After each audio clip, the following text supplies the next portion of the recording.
I think to succeed in life, you have to have good work ethic, show up on time, be clean. I think that's the thing. You got to be at work on time, ready, willing to learn.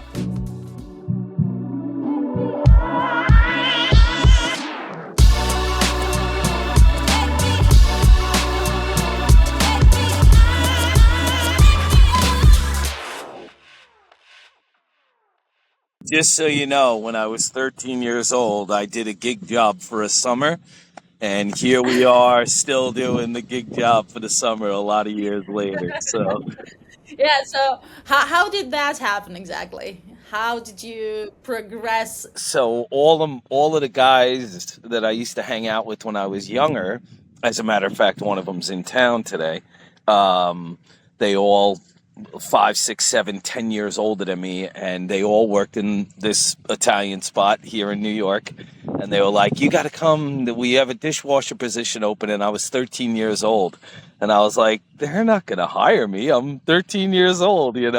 And sure enough, I went down, did the interview, got hired. And what started as a dishwashing job then turned into a pot washing job. I was promoted to pot washer, and then promoted to prep cook, and then promoted to line cook, and just worked my way up over the years. And my parents were like, "You can only work on days," especially when I was 13, 14, maybe even 15, on days that I had off the next day, no school the next day. So it worked.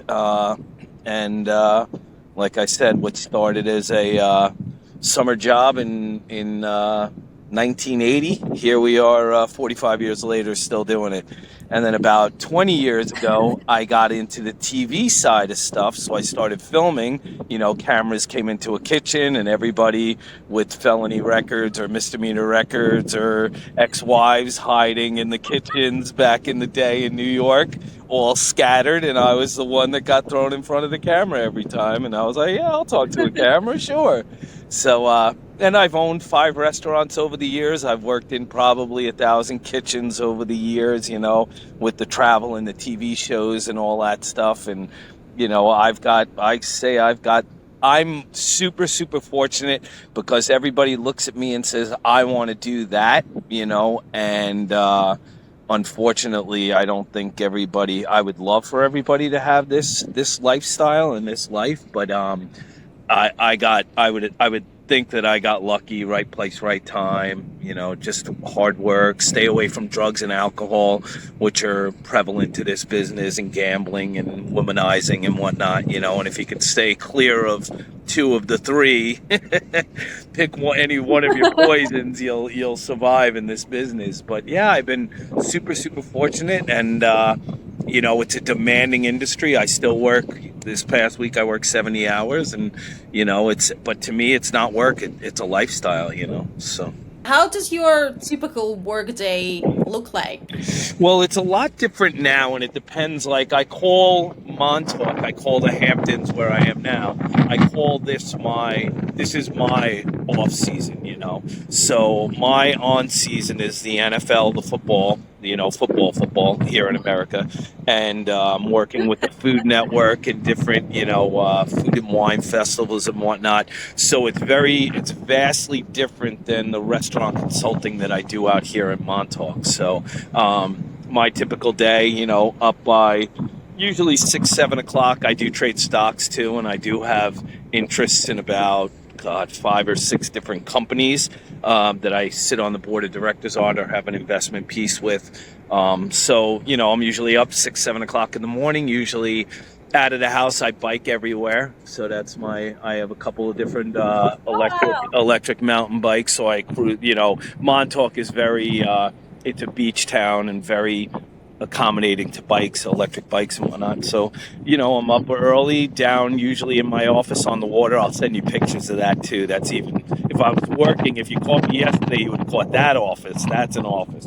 So, and I'm usually there 8 o'clock, 9 o'clock in the morning. Usually the guys start rolling in at about 11. And then we open at 12 here in Montauk at Gosman's. And generally, we're finished by about 10 o'clock at night, I would say. And then, I bike down to the beach. I usually listen to the Mets, which is a baseball team here in New York, and I usually catch them. And then, like I said, a lot of my business interests are in California and in Mexico and Brazil. So a lot of those calls, I do East Coast calls and Europe calls this time of the day, and then I do my 10 o'clock at night is 7 o'clock, at night over in Europe. So by 10, 11 o'clock at night, I mean, on the West Coast, I'm having calls with California, Cabo, Brazil, yeah, so that's kind of my day, rinse and repeat. It's like Groundhog's Day when I'm out here. I don't have to live out of a duffel bag or out of a suitcase. And, when we're filming and on the road every Monday, it's totally different. Every Monday I'm in a different city, traveling to a different city. And then usually Tuesday's production meetings and whatnot. And then Wednesday starts the events and the filming. And then it leads up to usually the weekend, either Friday, could be a chef's dinner, food and wine festival on Saturday, game day, football on Sunday. So, so it's kind of like a totally, totally different lifestyle being out here where I can, I'm writing another cookbook, which I can do while I'm out here, and building this Locavore Pods project that we're working on, which is kind of building community around foodies and whatnot. So yeah, I kind of have the cool. Like I said, I've got the greatest job in the world, but I get a cool balance of being somewhat of a homebody here, and then being on the road in different cities and different countries. I was in probably 10 different countries this past year. So. Very, very fortunate and very honored to be called in for cooking events. Yeah, very honored. You mentioned you have a team, so how big is it? Who it consists of, and how did you build this team? That's a great question. I have a lot of I have three different, I call them booking agents. They're business partners, whatever you want to call them, but they create opportunities for me. Two of the women worked for the NFL.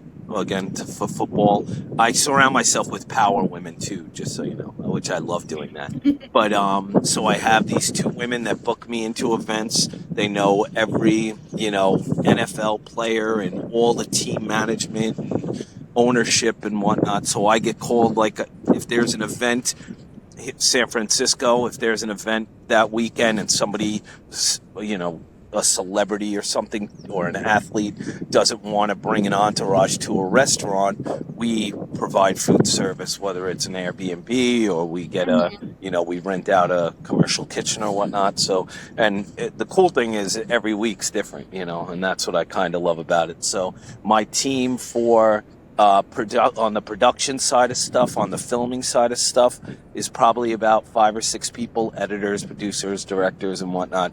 And then on the culinary side, a lot of times I'll either travel with some sous chefs, or we'll actually pick up help on the way. A lot of the food and wine festivals will have different interns and whatnot for culinary. So it's kind of like you get 10 interns and you say, okay, you guys cut garlic and cut carrots, and I'll see you in 2 hours, and everybody's just doing different works and whatnot. So it's kind of cool. How do you make sure that like they are capable? Because it seems like you have a lot of new people coming on and off all the time. So here's the thing, and it's always about a team, and it's never about I or me. It's us and we, I like to say. But with that being said, with being a chef, there has to be one guy in charge of a kitchen, no matter who that is. And I'm totally fine if I'm the sous chef and there's somebody in front of me, but generally I'm the chef. And once you have, a lot of times, and I hate to symbolize it, but it's kind of, you just need hands, like you just need people to chop parsley, to cut onions, to cut the meat down or whatever, or prep the shrimp, or whatever the protein and whatever the vegetables and fruits or whatever we're doing. So a lot of times it's just, you need hands. I can put the finishing touches. I can make sure the sauces are all tight and everything's done right. So the final work, it's almost like building a house. That's interesting because we're now talking a lot about like automation and how robots are in the kitchen more and more. So Uh, do you mean by that that these people are Replaceable. may be replaced by robots? Yeah. We talk about this all the time, and I think that I would never say that technology won't be implemented or used or utilized in the future, because it definitely will. But you will never be able to replace the personality and the almost like the love and the passion that goes into food. To me, that's not going to be duplicated by a machine. No matter how that machine can make a hollandaise better than me. But by the time I put love and care and the talk of my 40 years to bring that hollandaise to your table, it's a lot different than a metal machine that's clacking this thing out a million times quicker than I could ever put it out. So, but yeah, I definitely think that automation is coming. I mean, we're seeing it already with fast food and whatnot, but we talk about this all the time too. Like when I travel, if I get called into an event, they want me to cook for them, and I can't even replace myself, let alone replacing me with a machine. So a lot of times they're like, no, I'll send another chef. I'll send a chef from the White House, or I'll send Chef Kevin, a buddy of mine from the Food Network. I'll just send them, and they're like, no, we want you. So it's hard enough even replacing me with somebody else, another personality, if you will, or whatever. But to replace me with a machine, I think is going to be a stretch, at least in my culinary lifetime, I would say. So I think I'm safe. I think my job is safe. That's a good thing. So, what do you think? What type of personality do you need to have to succeed in culinary industry? Well, I think it really, if you want to take a step back, I think it's more than just succeeding in culinary. I think to succeed in life, you have to have good work ethic, show up on time, be clean, be showered. I shower 5 times a day because I'm neurotically clean, touching people's food and whatnot in a sweaty kitchen. But I think the work ethic is more. I think that's the thing. You got to be at work on time, ready, willing to learn. I mean, I've been doing this for how many years, and I'm only 28 years old, also. But I'm always learning, and it's always about learning and new techniques, new menus, new things I've never seen before, proteins or whatnot when I travel and we film. So to me, it's all about work ethic, and that's the biggest thing. I can train anybody to be a good cook and to be able to hold their own in a kitchen. It's just a matter of people willing to take heed the advice, right? Do you remember how you opened your first restaurant? I remember all of them, believe it or not. So I was actually 20. I was 21 years old.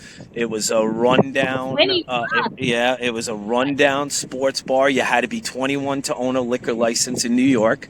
And I sold my Jeep. I sold baseball cards. I sold everything I owned to open up this restaurant. And thank goodness it was profitable from day one. I put a kitchen into it. It was, like I said, a rundown sports bar.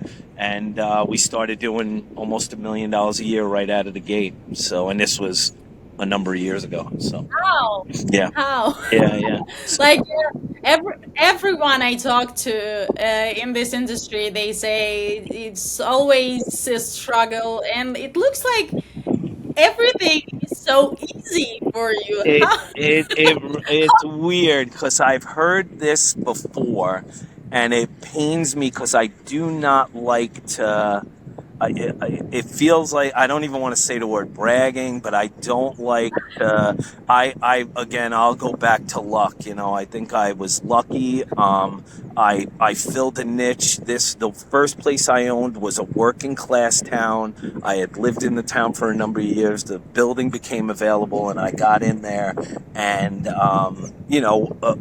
at work every morning at 8 and leaving work every morning at 4 o'clock in the morning, and it was hard and killed your body and the whole 9 yards. But it goes back to, like I said earlier, work ethic and lucky. I hit a niche, I hit a spot. I knew to be value added, because I think at the end of the day, in our industry, in this industry, that people don't want to feel screwed. When they leave you, they want to have a great meal, great conversation, and they don't want to be like, man, I just got burnt there. I feel like I paid too much for that, whatever, steak, wine, shrimp, blah, blah, blah, and you're seeing a lot of that now where you go, we went out to drink the other night, three of us, 3 drinks, it was $90 here in Montauk for 3 drinks. And it's like, you leave going, well, the conversation was great. We sat on the water. It was beautiful, but $90 for 3 drinks? Really? Really? Yeah, inflation and the cost of living hits restaurant industry hard. And the prices that you see for 3 drinks are kind of expectable. But there are also there are also many other trends that are not um, inflation connected or something like that. They're just new trends that we see all over, like, I don't know, farm to table thing or something like that. Do you see some new things that have developed in last years? Do you like any of them? What do you think is like the future of these trends, of these styles of restaurants and stuff? One of the coolest things, I think, and again, traveling all over the place. Grand came on, Puerto Rico. Then I was in Spain, Italy, France. I was in Portugal, and then I was in Czech Republic. And the one thing that's consistent with all of those, which I absolutely love, is that every town, if you read a magazine, or every city, Prague, you read, we're becoming a foodie city now. We're becoming a foodie town. We're becoming a foodie whatever. So I love that the spotlight is being put on culinary, and it seems to just keep mushrooming. It keeps growing, and that's one of the things that I love the most. So the trends that I see is, obviously, clean eating is a big one now. Everybody wants clean eating, staying away from maybe carbohydrates and whatnot, a lot more proteins and stuff. But you're also getting a lot of fusion, and I love some of the island fusion stuff, and just different stuff. I don't want to say playing with your food, but kind of trying different things that kind of usually don't go together, and making them go together. And I kind of love that. And then, utilizing the whole animal a lot of times in protein is a big thing now too, so, and I kind of like that as well, so I think it's kind of, everybody's becoming a foodie town, foodie city. And I think it just continues to grow and grow. And people are, it's a shame that most people think they're going to be the next Gordon Ramsay or whatnot, or, that they're going to have a TV show and they're going to be, I'm going to culinary, and then they come out of culinary school and they're 18, 19 years old, and they say, I'm a chef. And I'm like, no, you need 20 years in this business. That's I'm making that rule today. With you and I are making that rule. To call yourself a chef, you have to be in the business more than 20 years. I was going to make it higher, but I think 20 is a good number to start at. So, But you work with TV a lot too, and do you remember when this happened, when chef became a celebrity person? Because it wasn't like that before. When did this switch happen, when chefs are the same type of people, like singers and rock and rollers or something like that? well, you're probably not going to believe me, but I would think that Julia Childs probably started it. Between her and Yeah. Wolfgang Puck, who I've met a bunch of times, and Anthony Bourdain. These back in the day. And I think I started with this, and especially in New York. In the kitchen was all the convicts, people that couldn't get jobs, like in a bank or in a post office or whatever. These were guys that were whatever, had a rough childhood or whatever growing up, or made bad choices and wound up in the kitchen with fire and alcohol and knives, and a lot of times it was like hidden behind a wall, and you never ever saw anybody from the kitchen. You weren't even permitted. And then slowly open kitchens started, and I know I found myself, I was working at this one restaurant. I remember all the time after I was done cooking, I would go out and ask everybody how was their meal, and I used to do it at my steakhouses as well, in my restaurants. How is everything? How can we improve your... So I think it's a lot of... I think that switch for me came when TV, when the TV stuff started. And it's so funny because once you're in front of a camera and you see something that you've produced, we did the show Coast to Coast Cuisine, and that aired, God, 20 years ago. And I remember watching it on TV and being like, wow, am I famous now? And you're not, you're just an idiot, that has a camera in your face, So, it's kind of, I don't know, it's kind of, I think Julia Childs, and then I think you get, a lot of the guys that, the Bobby Flays and the Guy Fieri's with the spiked hair. To me, they're not chefs, they're actors, they couldn't run a kitchen and do 1,000 covers tonight and get the crap kicked out of them and sweat for hours. They haven't burnt themselves in the kitchen in forever, so to me, though, I'm never a big fan of the word celebrity, even when it's referred to me, oh, he's a celebrity chef. I'd rather be like, you know what, I'm a trusted source. That's what I like. You can trust. If I tell you something, I've got great Gunter Willem knives, that I'm a trusted source in that point. If you want to know how to pan sear halibut, hopefully you've come to me because I'm a trusted source. That's my thinking on it. What advice would you give to someone who's just starting their career, who's 13 and going to be a dishwasher? What to expect, to not Go expect? become a dentist. Go become a doctor or something. Go become a dentist. I'm lying. I do say that all the time, especially if I'm on stage at one of the food and wine festivals, because I get that question all the time. What advice would you give my son, who's getting ready to choose his life goals? I would say, why would you choose this profession? You're off when everybody's working. You're working when everybody's off. You miss every holiday. You miss every occasion. It kills marriages. Most go out of business, like you say. So why would you pick this business, But I got to be honest with you, doing it since I was 13 and never having a job outside of this industry, I wouldn't choose another profession. I couldn't sit in a cubicle. I couldn't, do a 9-to-5 gig anywhere. I love that every day is different and whatnot. So my advice would be, learn from everything. Work 2 years in a Japanese restaurant, work 2 years in an Italian restaurant, work 2 years in a French restaurant, go to Europe, go see the rest of the world. America isn't this shiny, new number one thing in the world. There are many, many other places that are beautiful with great cuisine and great people, and just travel and eat and make it like I do, a lifestyle. It's not, I haven't worked a day in my life. So you're just started bragging after all.